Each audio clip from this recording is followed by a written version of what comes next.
Hey everybody, welcome to Godbold Unlimited. I am Lee Godbold. For those of you that don't know who I am and the backstory and why I have any right to be in front of a camera and hosting a podcast, I'm the owner of 3 businesses. Started them, been open for about 10 years. We'll do this year about $5 million in sales, and we're on our journey to get to 10 million. In this podcast, I'm talking directly to you as well as to me over lessons that I've learned in the last 10 years of business, and then things and issues that we're working kind of through now. So the reason I podcast is just that. There's things that I know and that I've been through that can help you, but also it really allows me to kind of formulate my thoughts and helps us grow as a company.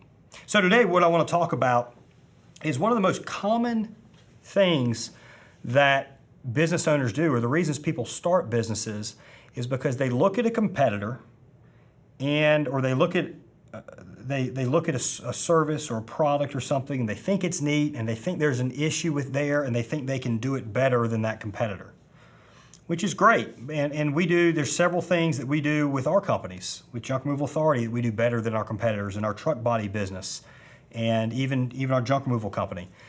But what you must first do is get as good as your competitor.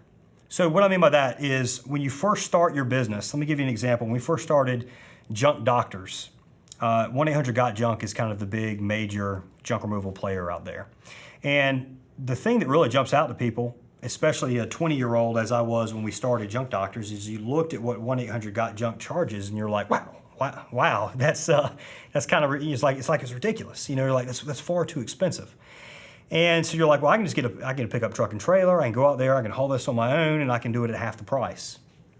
So that's what we went out there and did. We hauled it at half the price. And we did okay, but then, hey, it got to the point where I don't want to be on every single job going out there. We want to reach more customers. We don't have the money. There's not enough margin to advertise to more clients. I want to hire people, but I don't have enough money to pay them or to give them good insurance, or to have workers' compensation insurance and those things that really protect you. So what happens is over time, I realize there's a reason that Got Junk charges what they charge, and that's because that's the amount necessary for them to earn to pay for all the expenses for their business. So it's very easy to look at a company and kind of break it down and say, you know what, this company's doing this wrong.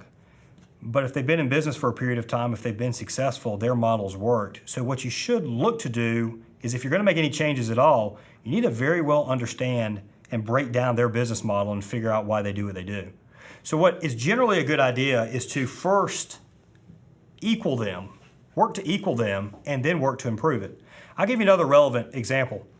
With Junk Removal Authority right now, one of the things we're doing is we're going throughout the country and we're looking at landing pages that people are running Google Ads traffic to. And in the past, we've always just built out the best looking page and everything set up the proper way to lead to the most conversions and all. But one thing we haven't done is we haven't really tested to see how good is the competitor's page doing.